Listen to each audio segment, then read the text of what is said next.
morning everyone. Welcome to the class of science experiment. Today we are going to experiment something very new. It is pepper and dishwasher experiment.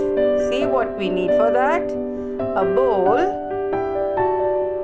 some water, dishwashing soap and black pepper. Let's go for the procedure.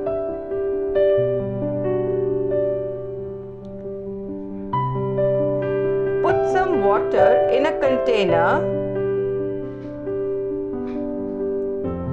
Add black pepper to it. Lots and lots of black pepper to it. Put your finger inside. Nothing happened. Oh, you want to see the magic now.